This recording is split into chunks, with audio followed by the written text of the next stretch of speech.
Hello. Today I am joined by a very special guest. Please welcome Jack from Sci-Fi Finds. Jack, how's it going? All good, thanks, Robin. How are you?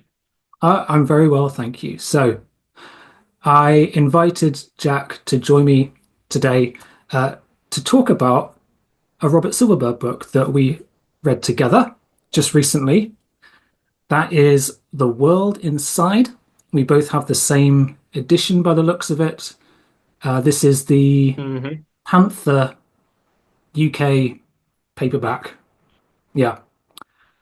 Um, so I reached out to Jack recently because I'm a big fan of his channel, Sci-Fi Finds, which you should definitely check out and subscribe if you haven't done so already. And Jack is, I think I'm right in saying, quite a big Silverberg fan. Is that right? Yeah, it's interesting actually because I've read 4 or 5 Silverberg books this year, and I said to myself, I'm not going to read any more. I'm going to go on to other authors and explore other areas. And then I received that email from you, and I thought, let's do it. I'm jumping back in. Let's go in for another Silverberg. So you pulled me back in, even though I'd stepped away from it. Okay. Well, this book has been on my mind for quite a long time. I first heard about The World Inside from I think it was on one of Book videos when he did a top 15. I think it might have been his first one. This Yeah. was one of the books he talked about. And ever since I watched that video, I made a note of this book. I read a couple of Silverbergs beforehand, but I finally hunted down a copy over Christmas. And I thought, right, I definitely need to read this now because the concept sounded really intriguing. And yeah, so I thought now is the time to do it. And who better to join me in this venture than Jack? How many Silverberg books have you read now? I think I'm at around 10 or 11. I can't remember exactly. And some of those are his more well-known, critically acclaimed works, and then some of them are a little bit more obscure as well. This one probably sits somewhere in the middle in terms of how well read it is, and how well known it is. So it's been on my list for a long time as well. And yeah, I'm glad that I finally got to it. Yeah. So uh, this is, I would describe it as a kind of satirical dystopian novel. Came out in 1971. So just to put this in a little bit of context, um, alongside oh, what was that other book? I don't remember which one it is. A Time of Changes. That was it. A Time of Changes, which is another of Silberg's, one of his more famous books, perhaps, which came out the same year, which I haven't read yet, but it's on my list. Um, yeah, so perhaps, Jack, would you like to do the honors of introducing this book? What is it about? Sure. So essentially, this book is set on the planet Earth in a far future where humanity have become extremely overpopulated. There are now around 70 billion humans living on the planet Earth. And since that is an extreme amount of people, they have decided to solve this problem by moving into these enormous towering structures referred to as urban monads or urbmons for short. Is that right? Urbmons? There's a lot of terminology in this book. That is correct. Yeah. And these buildings house tens of millions of people spread over hundreds and hundreds of floors, where effectively the lower class citizens are on the lower floors. And as you progress up towards the upper levels of the building, that's where the kind of administrators and the wealthy and the powerful live in the building. Yeah. Yeah. So that's the world building in a nutshell. I think I remember Silverberg saying that each of these structures is 3 kilometers high with 1,000 floors in each building. Um, and the the food is produced outside these structures in what are called communes. They're basically agricultural communities, Yeah. and it's kind of implied that they're the only other people living outside in the world. Like the vast majority of humanity is crammed up in these mega structures with about 1 million people in each one, and they're being supplied food from these communes outside. Yeah, yeah, and because these structures are vertical in nature, that allows pretty much the entire Earth's surface to be allowed or freed up to be used for agricultural purposes. But I think really the key concept of this book is that these civilizations in these buildings are post-privacy, right? They are so densely populated that people don't have the concept of privacy anymore. They don't have the concept of ownership. And we get into a tradition known as night walking, which the citizens engage in. I don't know if you want to have a crack at explaining night walking, Robin. Of course, I don't think we can't talk about this book without discussing this, right? Sure, sure. Yeah. Well, I think that there are two related concepts here. So you mentioned post privacy. Um, I think there are two things here. One is this concept of privacy applies or post privacy applies not just to things and property, but also relationships and sexual relationships.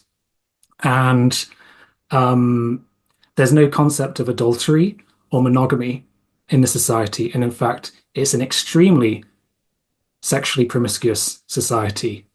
Mm. And night walking is the practice whereby people, usually men, go out at night to different floors and just basically sleep with strangers.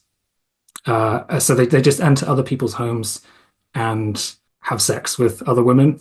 And so that's one concept, right? And the other thing is fecundity is like the supreme virtue. So basically, people are encouraged to have as many children as possible. Mm, mm. So spread your seed far and wide. That's basically their philosophy. And don't just limit yourself to your wife. Share with everyone's wives.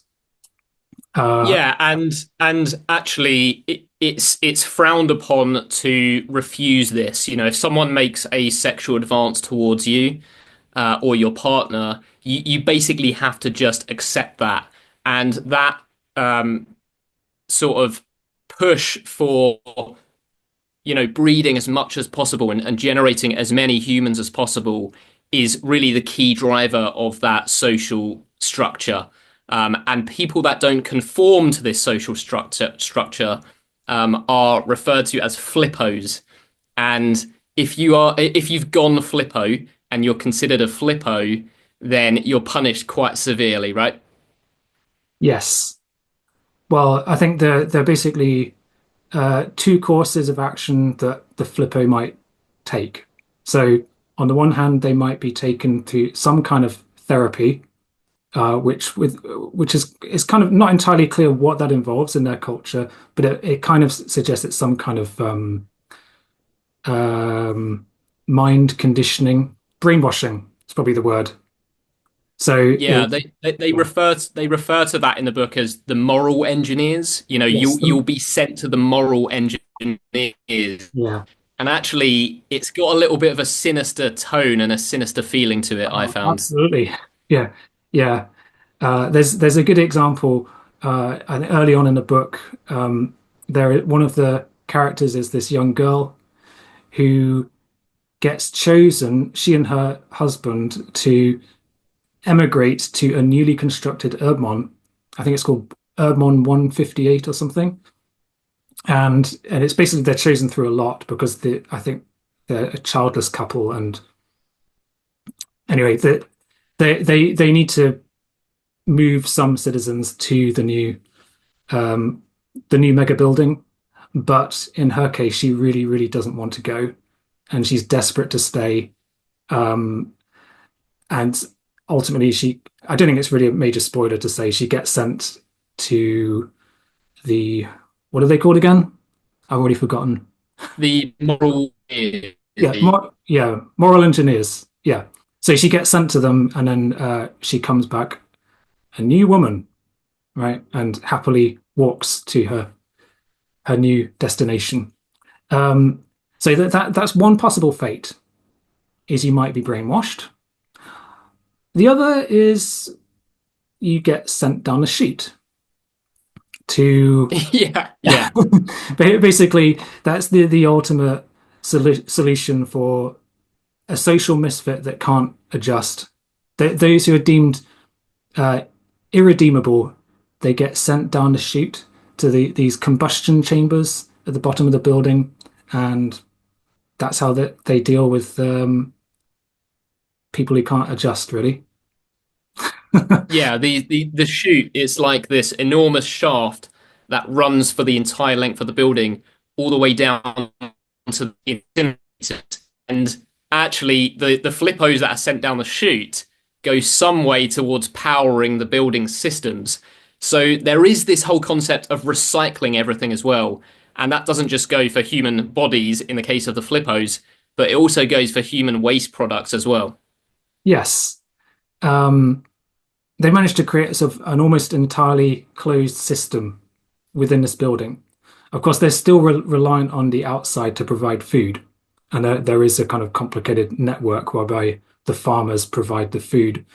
Um, but yeah, one thing I found really interesting about this whole book, this whole premise and the world building is that, I mean, everything we described so far sounds pretty horrific, and it is really highly satirical. But for the people who live in this building, it's kind of implied that most of them are happy. And I think it's, for me, it's a kind of play on that classic trope of people living in a dystopia but they think they're living in utopia. But to us, it's a dystopia. Do you agree with that? Yeah. Yeah, for the most part. And I think you mentioned one of the characters, not particularly wanting to do something she was told to do.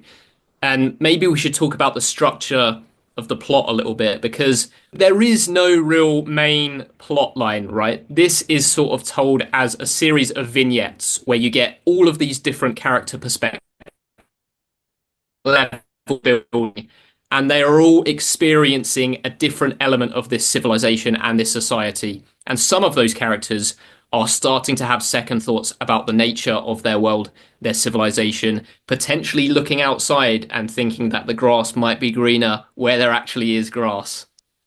Absolutely. Yeah. And I remember when I first started reading this novel and when I realized that there is no kind of traditional story arc, I I was worried a little bit that this book might suffer from lack of narrative tension because it just felt like individual character profiles and sketches from their lives, and it didn't really feel like there was necessarily going to be a great story to enjoy. But in the end, I quite like the structure, um, and the all of the characters that get introduced are related to each other in one way or another, which I Yeah, quite there's some overlapping elements, right? yes. And the characters themselves, I think they were quite interesting. Some Yeah, of them more than others, but yeah, they're a good mix of people at different, like I say, different statuses in the building, and they have different jobs and they have different hobbies, and that leads to in the book. Actually, I don't know if we want to get into what some of those sections were, but I almost feel like there are these really high highs strung together by these middling sections in my mind. yeah, yeah. Um, yeah, it's interesting because in in some ways, even though it's sort of presented as pseudo utopia in some ways, because like crime and war and a lot of the social ills of the old world have sort of disappeared. Still, we've still got a very stratified social system, haven't we? Um, uh, Yeah, and so you've got, like you say, you've got the administrators and the higher class folk right at the top levels, and then the working classes right at the bottom. And for the most part, they don't really mix, do they? although sometimes they do, but not that much. Yeah. And actually, we talked about night walking, this practice of going out and sleeping with strangers in different apartments. And that's generally confined to your floor, or at least a couple of floors either side. But there are some characters that venture further beyond where they're meant to be when they're night walking, Yeah, which I found really interesting as well. There's one particular character who's from one of those higher classes who likes to night walk in the depths of the building, yeah, which is not illegal in this society, but it's certainly frowned upon. okay, yeah. So there's a whole lot more we could talk about, but I just want to. I haven't really asked you yet, like what your overall opinion is on this book. Did you enjoy it? Yeah, fundamentally, I did really enjoy it. And I think I touched on it a minute ago there, where I probably had similar reservations to you in terms of the structure. But actually, it allowed Robert Silverberg to give us a real cross section of one of these buildings. We get to see so many different elements of it. And I think actually the choice to tell this story in this way makes a lot of sense. I do feel like a lot of the content gets a bit repetitive for me personally. There's a hell of a lot of sexual content in here. Yeah. It's something that Robert Silverberg does time and time again. It crops up in pretty much every book that I've read from him. And actually, he does have a bit of a background in writing erotic fiction, so it kind of makes sense that he injects some of that here. And so, like I say, I think there are really, really high highs, and then these slightly segments in between that connect those high highs up. But ultimately, I did feel like I was pulled through by the prospect of just seeing more of this strange world. What about you, Robin? Yeah, I would agree with that. I mean, I've this is my third Silverberg book, and everything I've read by him I've really enjoyed. But this probably wouldn't rank as highly as the other two. So, and like you, my experience of him so far is there's a lot of sexual content. The last book I read by him was Up the Line, which I absolutely loved. It was a five-star read for me. There's a I lot. haven't read that one, so that's exciting. I haven't Oh, got to that one. that was one of my top reads last year. Oh, Uh, cool. um, I've noticed that, well, you take this as you, I mean, it's probably my favorite time travel book, but it could also, a critical person might describe it as time travel porn, Right, right. but it is a lot, Sure. it is a lot more than that. Um, Okay, yeah, anyway, so yes, I think some readers will be put off by the sexual content because he does, definitely. and it's very repetitive, as you say. Also, there's some quite questionable content in here. Um, so on the themes like incest, um, underage sex, and Mm. just the whole concept of night walking kind of raises a lot of ethical questions about consent and stuff because obviously in this culture, women are not really allowed to, or it's highly frowned upon to refuse any man's Yeah. advances, right? And um, obviously, it's a highly satirical novel, so I'm not saying Silverberg is condoning this kind of behavior, but it's some readers will might it might leave a bit of a bad taste in your mouth. But again, this you've got to remember this is kind of it's very satirical. It's kind of tongue in cheek in tone. So I think if you don't mind that kind of stuff, there's a lot to enjoy about this. I think there are moments of brilliance. I think the his writing Mm. shines in some parts. The descriptions are really compelling. Uh, it's quite rich and descriptive prose. Sometimes it's humorous, other times it's really chilling. And that's why I think it works well as a dystopian novel because there are moments in this where you think, my God.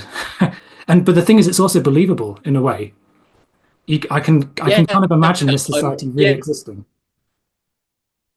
we're definitely seeing more and more people moving into these big city environments, into these densely populated buildings. And this is really just an extrapolation of that to the next, to an extreme degree. But like you say, it's not too outside of the realm of possibility. And it does make you feel uncomfortable at many moments, which I think is Silverberg his job, presenting you with the dystopia. Yeah, yeah. So I think as a dystopian novel, I think it works really well.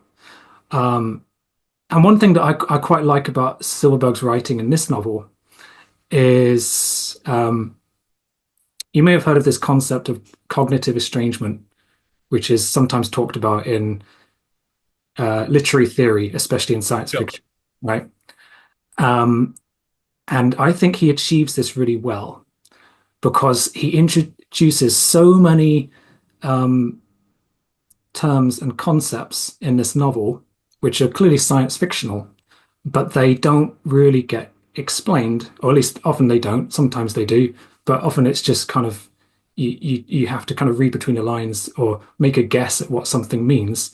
And there's a whole lot of um, sort of techno babble and made up terms and stuff that get bandied around this world.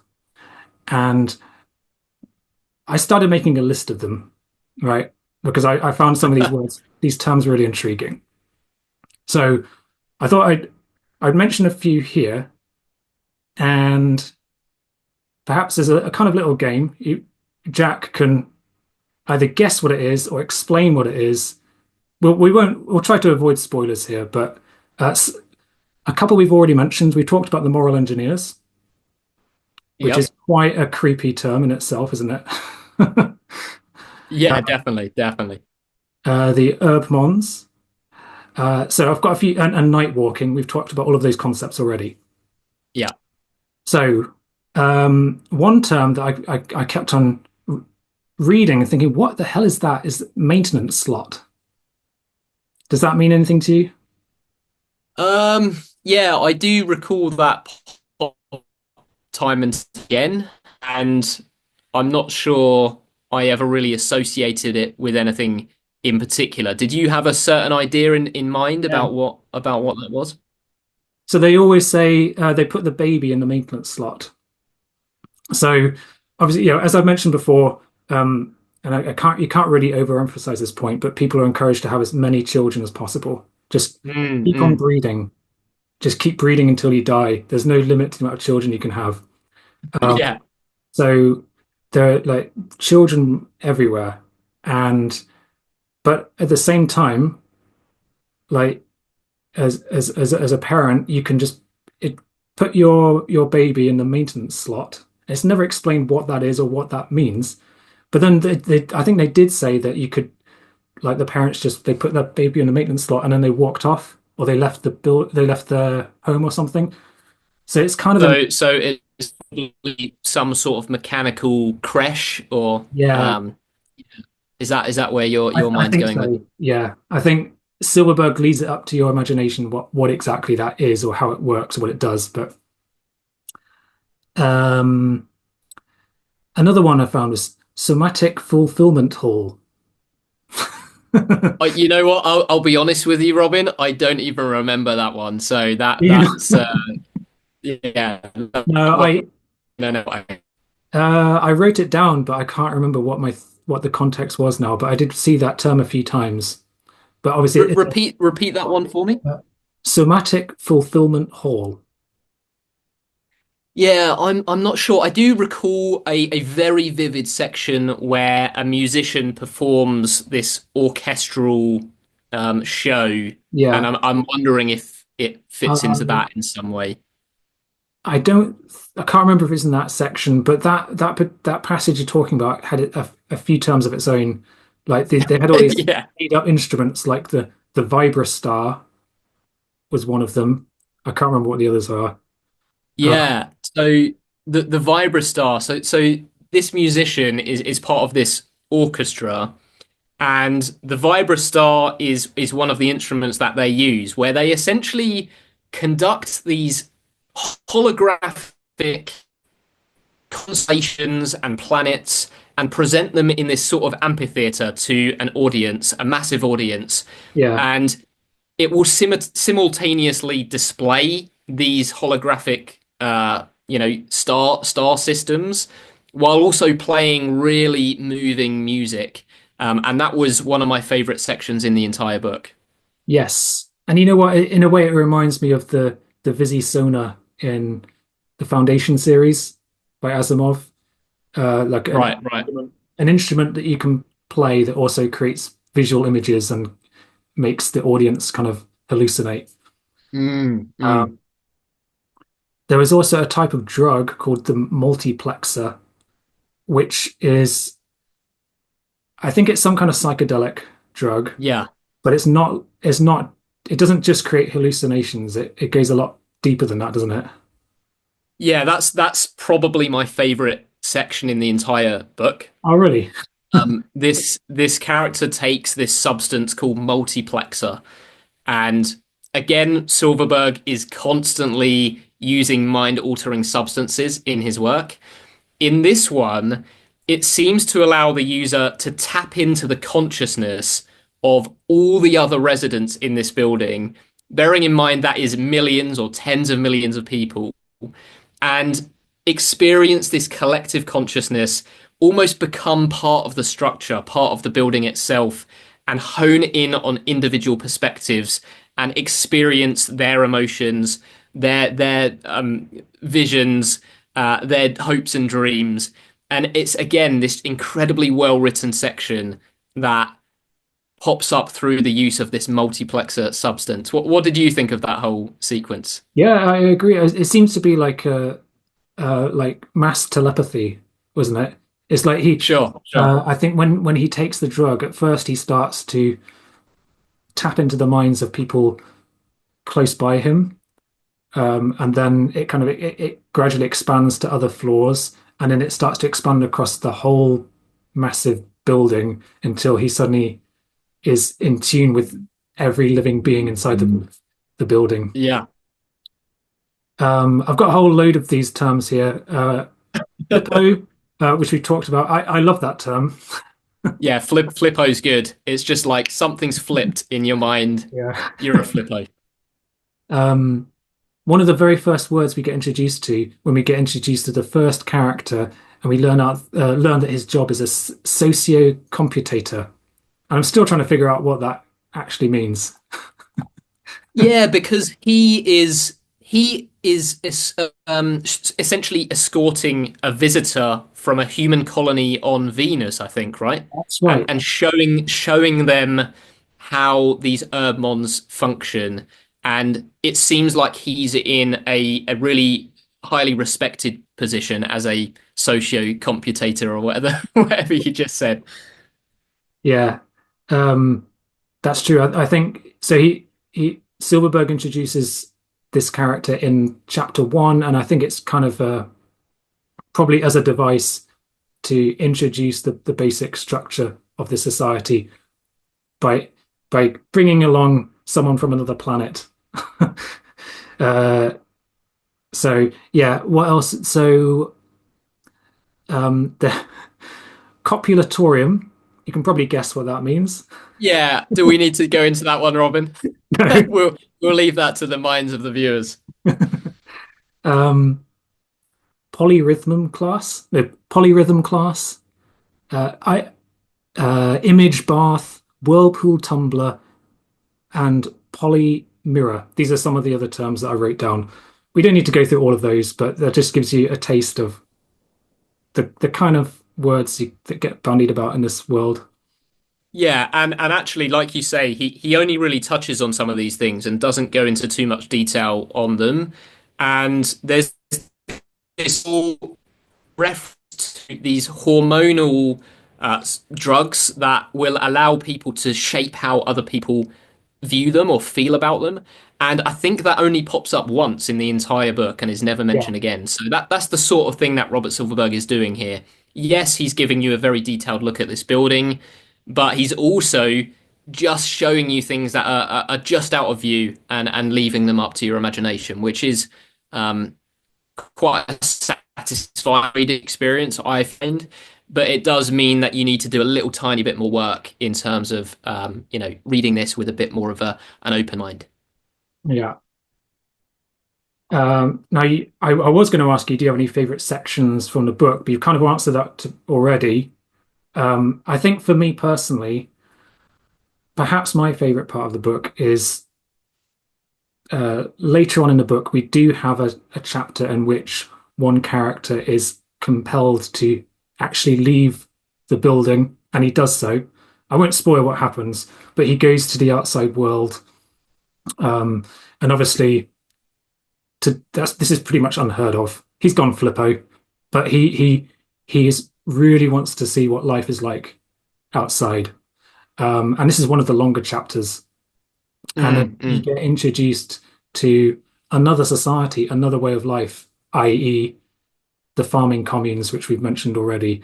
And they've got a totally different culture, totally different values, and they have strict birth control methods, which is a totally alien concept to um, this guy from the Urbmon. So you've got a massive clash of cultures. I found that really interesting. Yeah, and I think actually that's the biggest thing that Silverberg is doing. He's doing a lot of things in here, packing a lot into quite a short read. But that's the key thing he's doing for me is looking at these conservative, monogamous lifestyles versus these more liberal, polyamorous attitudes.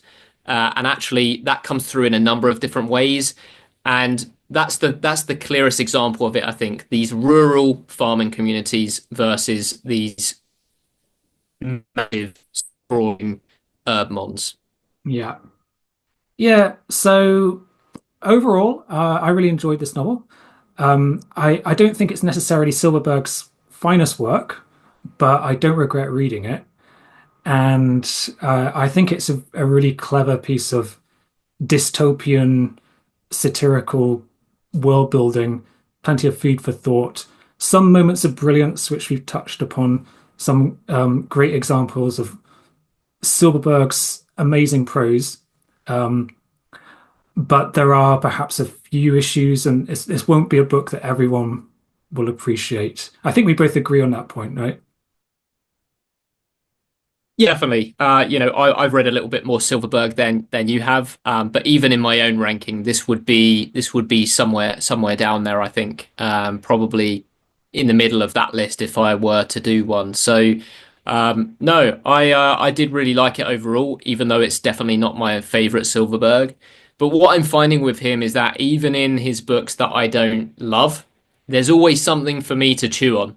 There's always something for me out tend to stay with me long after I've read them. So, yeah, extremely pleased to have read this one. Great. Well, yeah, thank you for joining me in this buddy read and in this discussion. And I hope we get the chance to do this kind of thing again in the future. Yeah, I hope so. Thank you very much for inviting me to do this, Robin. Love the channel, and yeah, I'd like to do it again. So, thanks for pulling me back into the weird worlds of Silverberg after I vowed to step away. I appreciate it. All right. Thank you.